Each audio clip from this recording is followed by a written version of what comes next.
Dear students, ನಿಮಗೆ ನಾನಿವತ್ತು occupational safety and health ಈ ಚಾಪ್ಟರ್ ಬಗ್ಗೆ ಕ್ಲಾಸ್ ತಗೊಳ್ತಾ ಇದ್ದೀನಿ.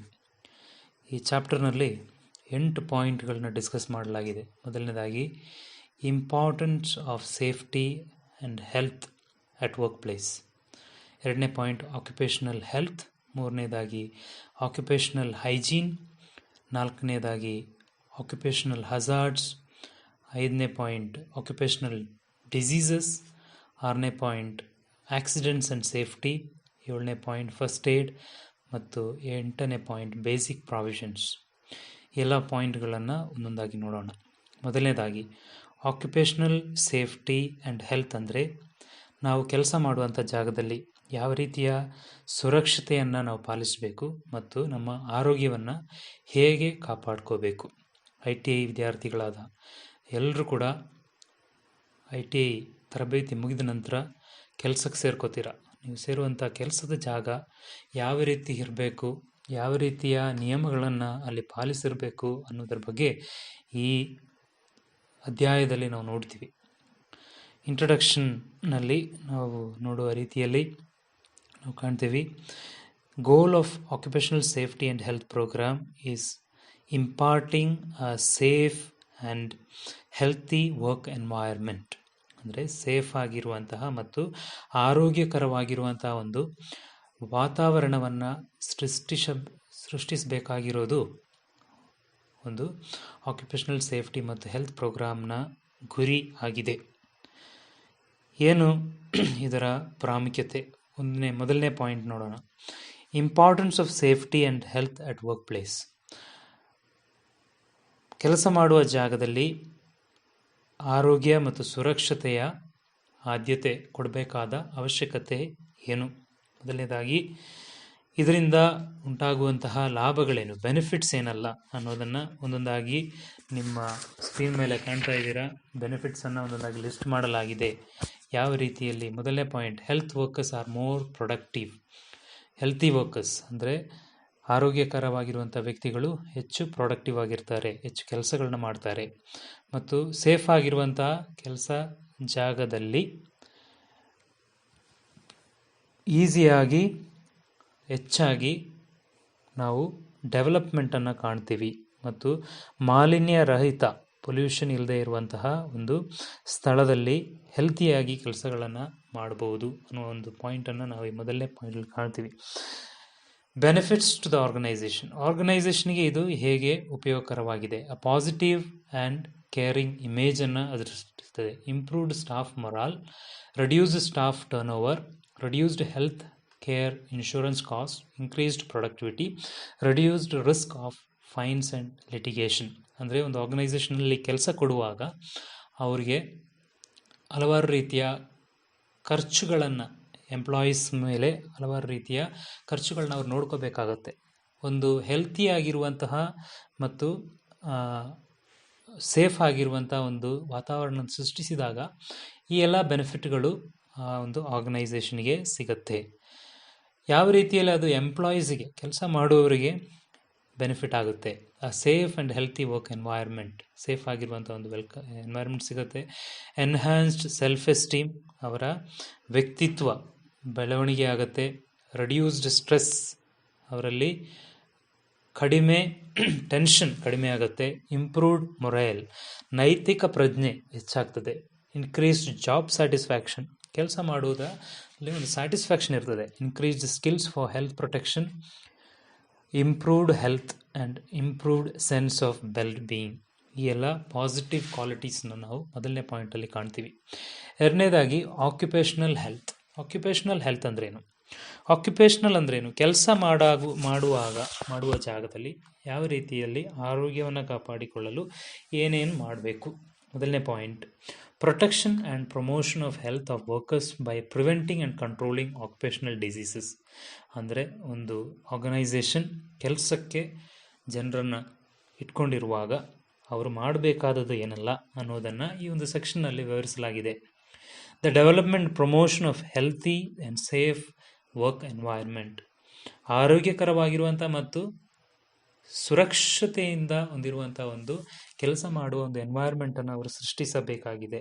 ಅದು ಯಾವ ಯಾವ ಏರಿಯಾದಲ್ಲಿ ಫಿಸಿಕಲ್ ಅಂದರೆ ಶಾರೀರಿಕವಾಗಿ, ಮೆಂಟಲ್ ಮಾನಸಿಕವಾಗಿ, ಸೋಷಿಯಲ್ ಸಾಮಾಜಿಕವಾಗಿ ಕೆಲಸದಾರರ ಆರೋಗ್ಯ ಸ್ಥಿತಿಯನ್ನು ಅವರು ನೋಡ್ಕೊಳ್ಬೇಕು ಅನ್ನೋದನ್ನು ವಿವರಿಸಾಗಿದೆ. ಇದರಿಂದ ಏನಾಗುತ್ತೆ, enables workers to conduct socially and economically productive lifes and to contribute positively to sustainable development. ಅಂದರೆ ಆ ಕಂಪನಿಯಲ್ಲಿ ಬಹಳಷ್ಟು ಒಳ್ಳೆಯ ರೀತಿಯಲ್ಲಿ ಕೆಲಸ ಮುಂದುವರೆದು ಒಂದು ಒಳ್ಳೆಯ ಡೆವಲಪ್ಮೆಂಟ್ ಅಲ್ಲಿ ಉಂಟಾಗಲಿಕ್ಕೆ ಕೆಲಸದವರು ಸಹಕರಿಸ್ತಾರೆ. ಯಾಕೆಂದರೆ ಅವರಿಗೆ ಬೇಕಾದಂಥ ಎಲ್ಲ ಫೆಸಿಲಿಟೀಸನ್ನು ಆರ್ಗನೈಸೇಷನ್ ಕಲ್ಪಿಸಿಕೊಡೋದ್ರಿಂದ. ನಾವೀಗ 3ನೇ ಪಾಯಿಂಟನ್ನು ನೋಡೋಣ, ಆಕ್ಯುಪೇಷನಲ್ ಹೈಜೀನ್. ಆಕ್ಯುಪೇಷನಲ್ ಹೈಜೀನ್ ಅಂದರೆ ಸ್ವಚ್ಛತೆ. ನಾವು ಹೇಗೆ ಸ್ವಚ್ಛತೆಯನ್ನು ಕಾಪಾಡ್ಕೋಬೇಕು, ಯಾವ ಯಾವ ರೀತಿಯಲ್ಲಿ ಕಾಪಾಡ್ಕೋಬೇಕಾಗಿದೆ ಒಂದು ಕಂಪ್ನಿಯಲ್ಲಿ ಕೆಲಸ ಮಾಡುವಾಗ. This is a practice of assessment and control of environmental factors and stresses arising in a farm and work place. ಒಂದು ಕೆಲಸದ ಜಾಗದಲ್ಲಿ ನಾವು ಕಾಪಾಡ್ಕೊಳ್ಬೇಕಾದಂತಹ ಕೆಲವು ಹೈಜೀನ್ ಸ್ವಚ್ಛತಾ ಮಾರ್ಗಗಳು ಏನಲ್ಲ.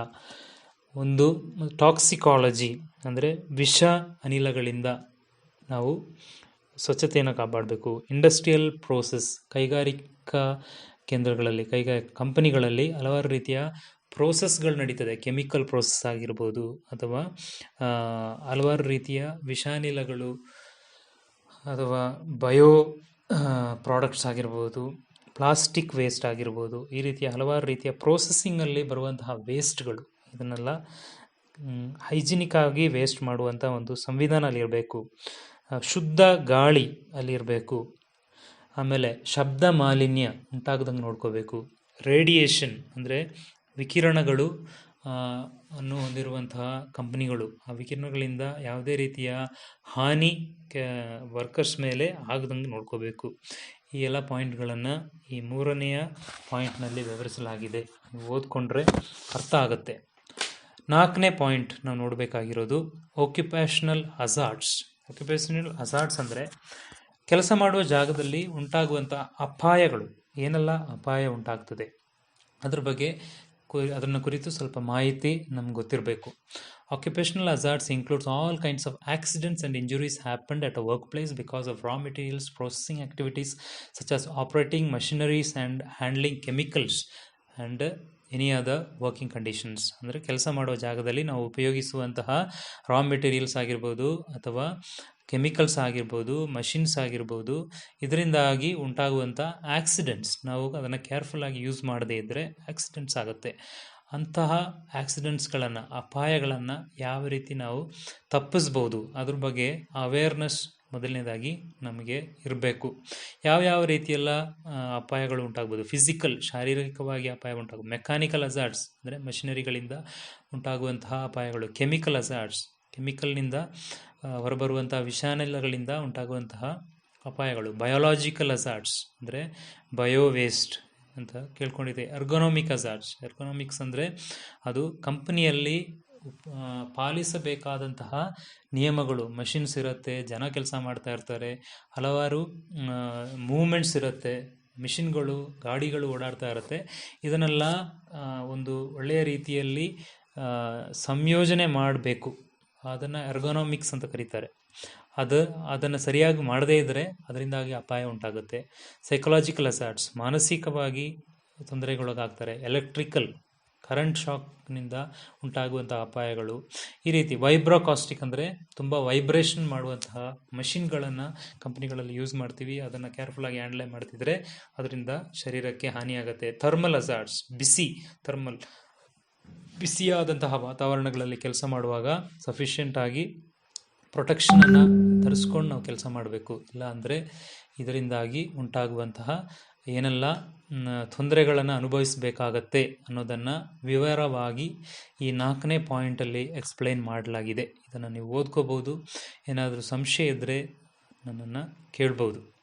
ನಾವು 5ನೇ ಪಾಯಿಂಟಿಗೆ ಹೋಗೋಣ. 5ನೇ ಪಾಯಿಂಟ್ನಲ್ಲಿ ನಾವು ತಿಳಿಯುವಂತಹ ವಿಷಯ ಆಕ್ಯುಪೇಷನಲ್ ಡಿಸೀಸಸ್ ಅಂದರೆ ಕೆಲಸ ಮಾಡುವ ಜಾಗದಲ್ಲಿ ಈ ಅಪಾಯಗಳಿಂದಾಗಿ ಯಾವ್ಯಾವ ರೀತಿಯಲ್ಲಿ ಕಾಯಿಲೆಗಳಿಗೆ ನಾವು ತುತ್ತಾಗಬಹುದು, ನಾವು ಅದ್ರ ಬಗ್ಗೆ ಅರಿವು ಇಲ್ಲದೆ ಇದ್ದರೆ, ಅದ್ರ ಬಗ್ಗೆ ನಾವು ಕೇರ್ ತಗೊಳ್ಳದೇ ಇದ್ದರೆ ಯಾವ ರೀತಿಯಲ್ಲಿ ನಾವು ಹಲವಾರು ರೀತಿಯ ಕಾಯಿಲೆಗಳಿಗೆ ಒಳಗಾಗಬಹುದು. Occupational diseases are adverse health conditions in the human being, the occurrence or severity of which is related to exposure to factors on the job or in the work environment. ಅಂದರೆ ನಾವು ಮಾಡುವ ಕೆಲಸದ ನಿಮಿತ್ತ ಮತ್ತು ನಮ್ಮ ಸುತ್ತಮುತ್ತಲಿನ ವಾತಾವರಣದಿಂದಾಗಿ ನಾವು ಹಲವಾರು ರೀತಿಯ ಕಾಯಿಲೆಗಳಿಗೆ ಗುರಿಯಾಗಬಹುದು ಕೇರ್ ತಗೊಳ್ಳದೇ ಇದ್ದರೆ. ಯಾವ ರೀತಿಯಲ್ಲಿ? ಫಿಸಿಕಲ್, ಹೀಟ್, ನಾಯ್ಸ್ ಮತ್ತು ರೇಡಿಯೇಷನ್, ಈಗಾಗಲೇ ನಾವು ನೋಡಿದ್ದೀವಿ. ಬಿಸಿ, ಶಬ್ದ ಮಾಲಿನ್ಯ ಮತ್ತು ವಿಕಿರಣಗಳ ಮಾಲಿನ್ಯದಿಂದಾಗಿ ಹೇಗೆ ಶರೀರಕ್ಕೆ ಹಾನಿಯಾಗ್ತದೆ. ಕೆಮಿಕಲ್ನಿಂದಾಗಿ solvents, pesticides, heavy metals, dust, ಇದರಿಂದಾಗಿ ಹಾನಿಯಾಗುತ್ತೆ. Biological, tuberculosis, hepatitis B virus, HIV ಅನ್ನುವ ಸೋಂಕು ಹರಡಬಹುದು ನಾವು ಕೇರ್ಫುಲ್ ಆಗಿರದೇ ಇದ್ದರೆ. Ergonomic, improperly design tools and work area, ನಾನು ಈಗಾಗಲೇ ಹೇಳಿದೆ. ಎರ್ಗೊನಾಮಿಕ್ ಅಂದರೆ ಸರಿಯಾದ ರೀತಿಯಲ್ಲಿ ಪ್ಲ್ಯಾನ್ ಮಾಡಿದಂತಹ ಒಂದು ಸಿಸ್ಟಮ್ ಫ್ಯಾಕ್ಟರಿ ಒಳಗಡೆ ಇರಬೇಕು. ಆ ಒಂದು ಸಿಸ್ಟಮನ್ನು ಅಲ್ಲಿ ಇಂಪ್ಲಿಮೆಂಟ್ ಮಾಡದೇ ಇದ್ದರೆ ಈ ಒಂದು ಪ್ರಾಬ್ಲಮಿಂದಾಗಿ ಜನರಿಗೆ ಕಷ್ಟ ಆಗ್ಬೋದು.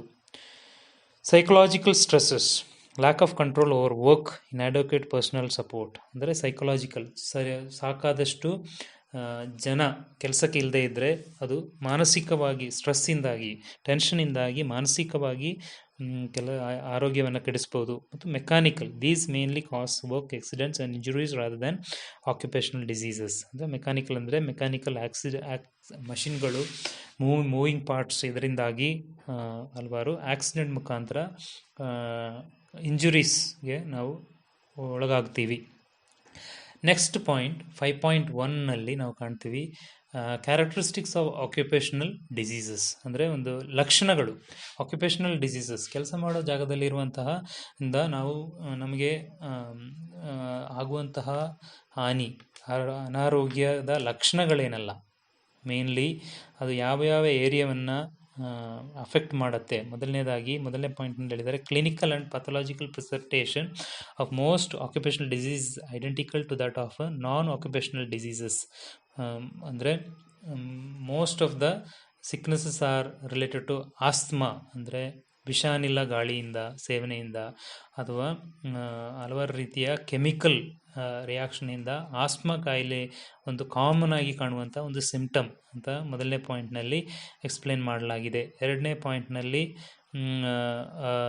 ಒಂದು ರೀತಿಯ cancer affecting lung and abdomen, ಉದರ ಮತ್ತು ಲಂಗ್ಸ್, ಶ್ವಾಸಕೋಶವನ್ನು ಅಫೆಕ್ಟ್ ಮಾಡುವಂತಹ ಒಂದು ಕಾಯಿಲೆ ಕಾಮನ್ ಆಗಿ ಕಂಡುಬರುವಂಥದ್ದು ಆಕ್ಯುಪೇಷನಲ್ ಡಿಸೀಸಸ್ಗಳಿಂದ.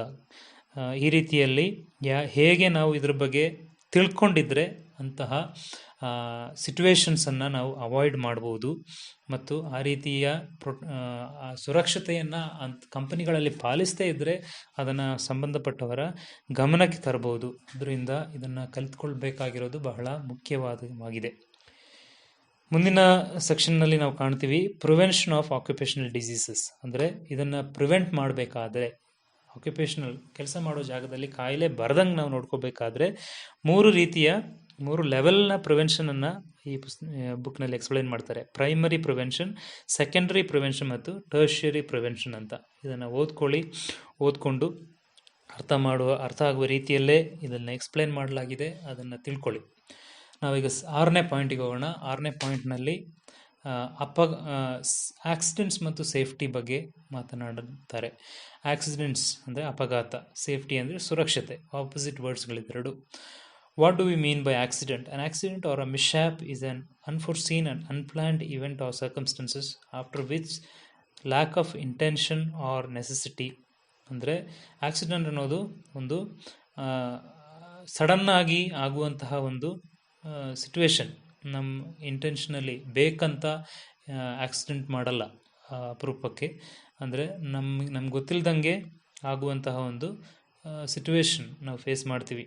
ಈ ಆಕ್ಸಿಡೆಂಟ್ಸ್ಗಳಲ್ಲಿ ಯಾವ ರೀತಿಯ ಆಕ್ಸಿಡೆಂಟ್ಗಳಾಗುತ್ತೆ ಅನ್ನೋ ಕಂಪನಿಗಳಲ್ಲಿ ಕೆಲಸ ಮಾಡುವ ಜಾಗದಲ್ಲಿ ಅನ್ನೋದನ್ನು ಮುಂದಿನ ಪಾಯಿಂಟ್ನಲ್ಲಿ ವಿವರಿಸಿದ್ದಾರೆ. ಮೊದಲನೇದಾಗಿ on the basis of hazards, ಅಂದರೆ on the basis of hazards ಅಂದರೆ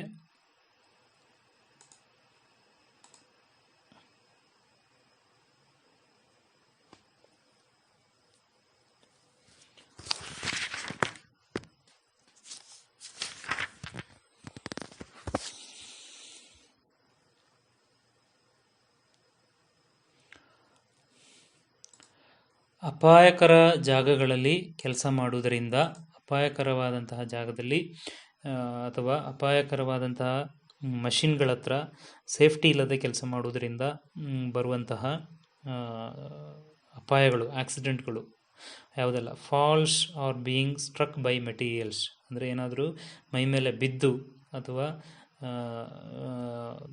ಭಾರವಾದ ವಸ್ತುಗಳು ನಮ್ಮ ಮೇಲೆ ಬಿದ್ದು ಆಗುವಂಥ ಆಕ್ಸಿಡೆಂಟ್ಗಳು.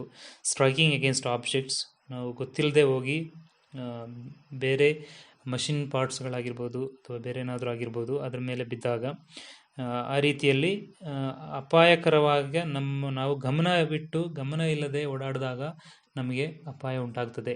ಎರಡನೇ ಪಾಯಿಂಟ್ನಲ್ಲಿ ವಿವರಿಸ್ತಾರೆ, on the basis of agency ಅಂದರೆ ಅಪಾಯ ಆಗಲು ಬಳಸುವಂತಹ ಉಪಕರಣಗಳು, ಮಷಿನ್ಸ್ ಆಗಿರ್ಬೋದು, ಗಾಡಿಗಳಾಗಿರ್ಬೋದು, ಏನಾದರೂ ಎಕ್ವಿಪ್ಮೆಂಟ್ಗಳಾಗಿರ್ಬೋದು, ಇದ್ರ ಮುಖಾಂತರ ಅಪಘಾತಗಳಾಗ್ಬೋದು. ಮೂರನೇದಾಗಿ on the basis of injury, based on different injury, ಬೇರೆ ಬೇರೆ ರೀತಿಯ ಗಾಯಗಳಾಗ್ಬೋದು. ಅದನ್ನು ಕೂಡ ಮೂರನೇ ಪಾಯಿಂಟಲ್ಲಿ ವಿಂಗಡಿಸಿ ಎಕ್ಸ್ಪ್ಲೇನ್ ಮಾಡಿದ್ದಾರೆ. ಈ ರೀತಿ 3 ರೀತಿಯ ಆಕ್ಸಿಡೆಂಟ್ಗಳು ಕಂಪನಿಯಲ್ಲಿ ಆಗ್ಬೋದು ಅನ್ನೋದನ್ನು ಈ 3 ಪಾಯಿಂಟ್ನಲ್ಲಿ ವಿವರಿಸಲಾಗಿದೆ. ಏಮ್ ಆಫ್ ಆಕ್ಯುಪೇಷನಲ್ ಸೇಫ್ಟಿ, ಈ ಆಕ್ಯುಪೇಷನಲ್ ಸೇಫ್ಟಿಯ ಗುರಿ ಏನು ಅನ್ನೋದನ್ನು ನೆಕ್ಸ್ಟ್ ಪಾಯಿಂಟ್ನಲ್ಲಿ ವಿವರಿಸಲಾಗಿದೆ. ಮೊದಲನೇದಾಗಿ, prevent needless destruction of health and waste of human and other resources, ಅಂದರೆ ಅನವಶ್ಯಕವಾಗಿ ಯಾವುದೇ ಒಂದು ಹಾಳಾಗುವುದನ್ನು ತಡೆಗಟ್ಟಲು ಮತ್ತು ಆರೋಗ್ಯ ಹದಗೆಡದಂಗೆ ಮತ್ತು ಯಾವುದೇ ರೀತಿಯಲ್ಲಿ ಮ್ಯಾನ್ ಪವರ್ ವೇಸ್ಟ್ ಆಗದಂಗೆ ನೋಡ್ಕೊಳ್ಳೋದಕ್ಕೋಸ್ಕರ. ರೈಸ್ ದ ಮೊರಾಲ್ ಆಫ್ ವರ್ಕರ್ಸನ್ನು, ಕೆಲಸಗಾರರ ನೈತಿಕ ಪ್ರಜ್ಞೆಯನ್ನು ಇಂಪ್ರೂವ್ ಮಾಡೋದಕ್ಕೋಸ್ಕರ. Prevent inefficiency in the workplace due to the effects of accidents, ಅಂದರೆ ಕೆಲಸ ಮಾಡುವ ಜಾಗದಲ್ಲಿ ಯಾವುದೇ ರೀತಿಯಲ್ಲಿ ಆಕ್ಸಿಡೆಂಟ್ ಆಗದೇ ಇರುವಂಗೆ ನೋಡ್ಕೊಳ್ಳೋಕ್ಕೋಸ್ಕರ. Prevent social harm caused by accidents, ಅಂದರೆ ಯಾವುದೇ ರೀತಿಯ ಆಕ್ಸಿಡೆಂಟ್ನಿಂದ ಸೋಷಿಯಲ್ ವೆಲ್ಫೇರ್ಗೆ ಯಾವುದೇ ಒಂದು ಅಪಾಯ ಆಗದಂಗೆ ನೋಡ್ಕೊಳ್ಳೋಕ್ಕೋಸ್ಕರ, ಆಕ್ಸಿಡೆಂಟ್ ಆಗದೇ ಇರುವಂಗೆ ನೋಡ್ಕೊಳ್ಳೋಕ್ಕೋಸ್ಕರ ಇರೋದೇ ಈ ಒಂದು ಆಕ್ಯುಪೇಷನಲ್ ಸೇಫ್ಟಿ, ಕೆಲಸ ಮಾಡುವ ಜಾಗದಲ್ಲಿ ಸುರಕ್ಷತೆಯನ್ನು ಪಾಲಿಸಬೇಕಾಗಿರುವ ಗುರಿ. ಮುಂದಿನ ಭಾಗದಲ್ಲಿ ಯಾವ್ಯಾವ ರೀತಿಯ ಪ್ರೊಟೆಕ್ಟಿವ್ ಎಕ್ವಿಪ್ಮೆಂಟ್ಗಳನ್ನು ನಾವು ಬಳಸ್ಕೊಳ್ಬೇಕು ಅನ್ನೋದನ್ನು ವಿವರಿಸಲಾಗಿದೆ. ಯಾವುದೇ ರೀತಿಯ ಆಕ್ಸಿಡೆಂಟ್ಗಳಾಗದಿರೋಕ್ಕೆ, ಫಾರ್ ಎಕ್ಸಾಂಪಲ್ ಕಣ್ಣಿಗೆ ಸೇಫ್ಟಿ ಗ್ಲಾಸ್, ಗೂಗಲ್ಸ್ ಮತ್ತು ಫೇಸ್ ಶೀಲ್ಡ್ಗಳನ್ನು ಬಳಸಬೇಕು. ಹೆಡ್ ಪ್ರೊಟೆಕ್ಷನಿಗೆ ಹಾರ್ಡ್ ಹ್ಯಾಟ್ಸ್ ಅನ್ನು ಬಳಸಬೇಕು. ಹ್ಯಾಂಡ್ ಸೇಫ್ಟಿಗೆ ಗ್ಲೌಸ್ಗಳನ್ನು ಬಳಸಬೇಕು. ಫುಟ್ ಪ್ರೊಟೆಕ್ಷನ್ಗೆ ಸ್ಟೀಲ್ ಟೋಡ್ ಶೂಸ್ಗಳನ್ನು ಬಳಸಬೇಕು, ನೀವು ಯೂಸ್ ಮಾಡುವಂತಹ ಸೇಫ್ಟಿ ಶೂಗಳು. ಹಿಯರಿಂಗ್ ಪ್ರೊಟೆಕ್ಷನ್ಗೆ ಇಯರ್ಫೋನ್ಸ್ ಅಥವಾ ಹೆಡ್ಫೋನ್ಸ್ಗಳನ್ನು ಸ್ಪೆಷಲಾಗಿ ತಯಾರಿಸುವಂತಹ ಇದನ್ನು ಬಳಸಬೇಕು ಅಂತ ಈ ಒಂದು ಸೆಕ್ಷನ್ನಲ್ಲಿ ಎಕ್ಸ್ಪ್ಲೈನ್ ಮಾಡಲಾಗುತ್ತೆ. ನೆಕ್ಸ್ಟ್ ಸೆಕ್ಷನ್ನಲ್ಲಿ prevention and control of occupational accidents, ಈ ಒಂದು ಸೆಕ್ಷನ್ನಲ್ಲಿ ಹೇಗೆ ನಾವು ಆಕ್ಸಿಡೆಂಟ್ಗಳನ್ನ ತಡೆಗಟ್ಟಲು ಏನೇನು ಮಾಡಬೇಕು ಅನ್ನೋದನ್ನು ವಿವರಿಸಲಾಗಿದೆ. 17 ಪಾಯಿಂಟಲ್ಲಿದೆ. ಈ 17 ಪಾಯಿಂಟ್ನಲ್ಲಿ ಹೇಗೆ ಆಕ್ಸಿಡೆಂಟ್ಗಳನ್ನು ನಾವು ಒಂದು ಕೆಲಸ ಮಾಡೋ ಜಾಗದಲ್ಲಿ ತಡೆಗಟ್ಟಬಹುದು ಅನ್ನೋದನ್ನು ಒಂದೊಂದಾಗಿ ವಿವರಿಸಿದ್ದಾರೆ. ಅದನ್ನು ನೀವು ಓದ್ಕೋಬಹುದು. ನೆಕ್ಸ್ಟ್ ಪಾಯಿಂಟ್, ಫಸ್ಟ್ ಏಡ್ ಅಂದರೆ ಏನು? ಫಸ್ಟ್ ಏಡ್ ಯಾಕೆ ಇಂಪಾರ್ಟೆಂಟ್? ಕೆಲಸ ಮಾಡುವ ಜಾಗದಲ್ಲಿ ಯಾವ ಕಾರಣಕ್ಕೋಸ್ಕರ ಫಸ್ಟ್ ಏಡ್ ತುಂಬ ಇಂಪಾರ್ಟೆಂಟ್, ಯಾರು ಫಸ್ಟ್ ಏಡನ್ನು ಮಾಡ್ಬೋದು ಅನ್ನೋದನ್ನು ಈ ಸೆಕ್ಷನ್ನಲ್ಲಿ ವಿವರಿಸ್ತಾರೆ. First aid is the immediate care given to victims of accidents before the arrival of trained medical workers. ಅಂದರೆ ಏನಾದರೂ ಒಂದು ಆಕ್ಸಿಡೆಂಟ್ ಆದಾಗ ಇಮ್ಮಿಡಿಯೇಟ್ಲಿ ಅವರಿಗೆ ಕೊಡುವಂತಹ ಒಂದು ಮೆಡಿಕಲ್ ಕೇರ್ಗೆ ಫಸ್ಟ್ ಏಡ್ ಅಂತ ಕರಿತೀವಿ. ಇದನ್ನು ಯಾರು ಮಾಡ್ಬೋದು?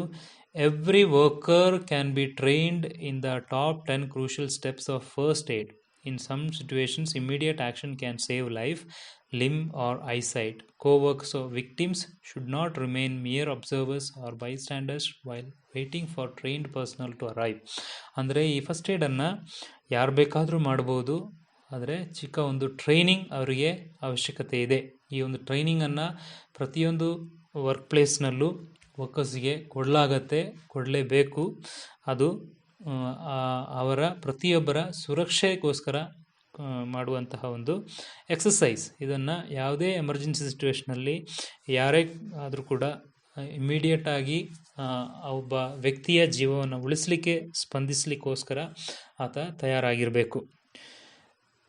Care of injured and sick at the workplace. ಯಾವ ರೀತಿಯಲ್ಲಿ ನಾವು ಒಂದು ವರ್ಕ್ ಪ್ಲೇಸ್ ಸಿದ್ಧವಾಗಿರಬೇಕು ಅಂದರೆ ಯಾವುದೇ ರೀತಿಯ ಗಾಯ ಅಥವಾ ಇಂಜುರಿ ಏನಾದರೂ ಅನಾರೋಗ್ಯ ಕೆಲಸ ಮಾಡುವ ಜಾಗದಲ್ಲಿ ಆಗಿದ್ದರೆ ಯಾವ ರೀತಿಯಲ್ಲಿ ಅವರು ಪ್ರಿಪೇರ್ ಆಗಿರಬೇಕು. ಮೊದಲನೇದಾಗಿ ಫಸ್ಟ್ ಏಡ್ ಕಿಟ್ ಇರಬೇಕು. ಫಸ್ಟ್ ಏಡ್ ಕಿಟ್ ಕೆಲಸ ಮಾಡುವ ಜಾಗದಲ್ಲಿ ಇರಬೇಕು.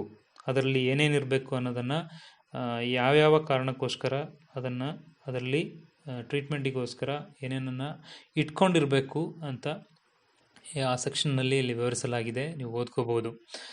ಎರಡನೇದಾಗಿ ಫಸ್ಟ್ ಏಡ್ ರೂಮ್ಸ್ ಬಗ್ಗೆ ಇಲ್ಲಿ ಮಾತನಾಡಲಾಗಿದೆ. ಫಸ್ಟ್ ಏಡ್ ರೂಮ್ಸ್ ಅಂದರೆ ಪ್ರತಿಯೊಂದು ಕಂಪ್ನಿಯಲ್ಲೂ ಕೂಡ ಒಂದು ಫಸ್ಟ್ ಏಡ್ ಕೊಡಲಿಕ್ಕೋಸ್ಕರ ಒಂದು ರೂಮ್ ಸದಾ ಸಿದ್ಧವಾಗಿರಬೇಕು. ಅದು ಹೇಗಿರಬೇಕು, ಯಾವ ಜಾಗದಲ್ಲಿರಬೇಕು, ಅಂದರೆ ಎಷ್ಟು ಜನ ಕೆಲಸಗಾರರು ಇದ್ದರೆ ಕಂಪಲ್ಸರಿಯಾಗಿ ರೂಮ್ ಇರಬೇಕು ಅನ್ನೋದನ್ನು ಈ ಒಂದು ಸೆಕ್ಷನ್ನಲ್ಲಿ ನಿಮಗೆ ವಿವರಿಸಲಾಗಿದೆ. ಇದನ್ನು ನೀವು ಓದ್ಕೋಬೋದು. ಮೂರನೇದಾಗಿ ಹೆಲ್ತ್ ಸೆಂಟರ್ಸ್ಗಳು ಇರಬೇಕು. ಅಂದರೆ ತುಂಬ ಜನ ಕೆಲಸಗಾರರಿದ್ದರೆ ಅಂಥ ಜಾಗಗಳಲ್ಲಿ ಒಂದು ಹೆಲ್ತ್ ಸೆಂಟರ್ ಇರಲೇಬೇಕು. Health centre is staffed by a registered health practitioner. ಅಂದರೆ ಅಲ್ಲಿ ಹೆಲ್ತ್ ಪ್ರಾಕ್ಟೀಷನರ್ ಆಗಿ ಡಾಕ್ಟರ್ ಅಥವಾ ನರ್ಸ್ ಅಥವಾ ಒಬ್ಬ ಪ್ಯಾರಾಮೆಡಿಕ್ ಅಂದರೆ ಮೆಡಿಸಿನ್ ಬಗ್ಗೆ ಕಲಿತ್ಕೊಂಡಿರುವಂತಹ ಒಬ್ಬ ವ್ಯಕ್ತಿ ಆ ಒಂದು ಹೆಲ್ತ್ ಸೆಂಟರಲ್ಲಿ ಇರಲೇಬೇಕು ಅನ್ನೋದನ್ನು ಇಲ್ಲಿ ವಿವರಿಸಲಾಗಿದೆ. ಸೊ ಆ ಹೆಲ್ತ್ ಸೆಂಟರ್ನಲ್ಲಿ ಹೇಗೆ ಯಾವ್ಯಾವ ಫೆಸಿಲಿಟಿಗಳು ಇರಬೇಕು ಅನ್ನೋದನ್ನು ಇಲ್ಲಿ ವಿವರಿಸಲಾಗಿದೆ. ಅದು ಸೆಲ್ಫ್ ಕಂಟೈನ್ಡ್ ಆಗಿರಬೇಕಂದ್ರೆ ರೂಮ್ನಲ್ಲಿ ಎಲ್ಲ ರೀತಿಯ ವಾಶ್ರೂಮ್ ಮತ್ತು ರೂಮ್ ಅಟ್ಯಾಚ್ಡ್ ವಿತ್ ವಾಶ್ರೂಮ್ ಎಲ್ಲ ಇರಬೇಕು. ಮತ್ತು ಅದು ಲೊಕೇಟೆಡ್ ಗ್ರೌಂಡ್ ಲೆವೆಲ್ ಅಂದರೆ ನೆಲಮಹಡಿಯಲ್ಲೇ ಅದು ಇರಬೇಕು. ಎಲ್ಲರಿಗೂ ಈಸಿಯಾಗಿ ಆಕ್ಸೆಸಿಬಲ್ ಆಗುವಂಥ ಒಂದು ಜಾಗದಲ್ಲಿ ಇರಬೇಕು. ಇದನ್ನೆಲ್ಲ ಈ ಒಂದು ಪಾಯಿಂಟ್ನಲ್ಲಿ ವಿವರಿಸಲಾಗಿದೆ. 7.3 ಕೊನೆಗೆ transportation of a sick person. ಒಬ್ಬ ಕಾಯಿಲೆಯಿಂದ ಅಥವಾ ಇಂಜುರಿಯಿಂದ ಬಳಲ್ತಾ ಇರೋ ಒಬ್ಬ ವ್ಯಕ್ತಿಯನ್ನು ಯಾವ ರೀತಿಯಲ್ಲಿ ಅವ್ರನ್ನ ಆಸ್ಪತ್ರೆಗೆ ಸಾಗಿಸಬೇಕು. ಕಾಮನ್ ಆಗಿ ನಮಗೆಲ್ಲರಿಗೂ ಗೊತ್ತಿರುವಂಥ ವಿಷಯ, ಆ್ಯಂಬುಲೆನ್ಸನ್ನು ನಾವು ಬಳಸ್ತೀವಿ. ಸೊ ಈ ಒಂದು ಆ್ಯಂಬುಲೆನ್ಸ್ ವ್ಯವಸ್ಥೆ ಕೂಡ ಡೇಂಜರಸ್ ಆಗಿ ಕೆಲಸ ಮಾಡುವಂತಹ ಕಂಪನಿಗಳಲ್ಲಿ ಸದಾ ಸಿದ್ಧವಾಗಿರಬೇಕು ಅನ್ನೋದನ್ನು ಇಲ್ಲಿ ವಿವರಿಸಲಾಗಿದೆ. ನಾವೀಗ ಕೊನೆಯ ಪಾಯಿಂಟ್, ಈ ಒಂದು ಚಾಪ್ಟರ್ನಲ್ಲಿ ಇರುವಂಥ ಕೊನೆಯ ಪಾಯಿಂಟ್ ಬಗ್ಗೆ ಒಂದು ಸಣ್ಣ ಪರಿಚಯ. ಬೇಸಿಕ್ ಪ್ರಾವಿಷನ್ಸ್ ಏನೆಲ್ಲ ಇರಬೇಕು. ಬೇಸಿಕ್ ಅಂದರೆ ಸಾಧಾರಣವಾಗಿ ಇರಬೇಕಾದಂತಹ ಫೆಸಿಲಿಟೀಸ್, ಪ್ರಾವಿಷನ್ಸ್ ಏನೆಲ್ಲ ಇರಬೇಕು. A healthy, motivated and contented workforce is fundamental to the social and economic well-being of any nation. To achieve such a workforce, it is not enough to prevent occupational hazards or to protect workers against them. ಅಂದರೆ ಒಂದು ಕೆಲಸದ ಜಾಗದಲ್ಲಿ ಬರೀ prevention ಮಾಡುವಂತಹ ವಸ್ತುಗಳು ಮಾತ್ರ ಇರಬಾರದು, ಅದರ ಜೊತೆಗೆ ಅವರ ಜೀವನವನ್ನು ಸುಗಮವಾಗಿ ಸಾಗಿಸಲಿಕ್ಕೆ ಬೇಕಾದಂಥ ಅಂದರೆ ಲೈಫ್ ಸ್ಟೈಲ್ ಇಂಪ್ರೂವ್ ಮಾಡಲಿಕ್ಕೆ ಬೇಕಾದಂತಹ ಎಲ್ಲ ಫೆಸಿಲಿಟಿಗಳು ಅಲ್ಲಿ ಇರಬೇಕು. Promotion of occupational safety and health, ಇದನ್ನು ಪ್ರಮೋಟ್ ಮಾಡಬೇಕು. ಪ್ರತಿಯೊಂದು ಕಂಪನಿಗಳು, ಆರ್ಗನೈಸೇಷನ್ಗಳು, ಎಂಟರ್ಪ್ರೈಸ್ಗಳು ಇದನ್ನು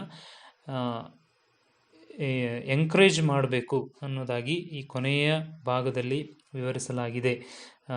as a part of national occupational safety and health promotional activities, some countries organize annual awards based on certain criteria, including number of accidents submitted for compensation claim and continuous inspection and monitoring of hazards by the individual workplace. ಅಂದರೆ ಕೆಲವು ಕಂಪನಿಗಳಲ್ಲಿ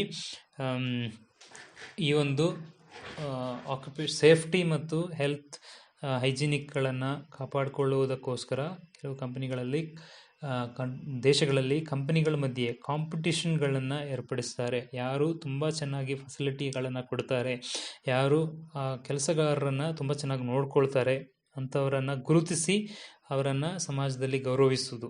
ಇದರ ಮುಖಾಂತರ ಎಲ್ಲರೂ ಕೂಡ ಈ ಒಂದು ಕಾರ್ಯದಲ್ಲಿ ಕೈ ಜೋಡಿಸಿ ಪ್ರತಿಯೊಬ್ಬರ ಜೀವನ ಲೈಫ್ ಸ್ಟೈಲ್ನಲ್ಲಿ ಸೇಫ್ಟಿ ಮತ್ತು ಅವರ ಆರೋಗ್ಯವನ್ನು ಕಾಪಾಡಿಕೊಳ್ಳೋದರಲ್ಲಿ ಉತ್ತಮವಾದ ರೀತಿಯಲ್ಲಿ ಸ್ಪಂದಿಸಲಿಕ್ಕೆ ನೆರವಾಗಬೇಕು ಅನ್ನೋದನ್ನು ನಾವಿಲ್ಲಿ ಕಾಣ್ತೀವಿ. ಕೊನೆಯದಾಗಿ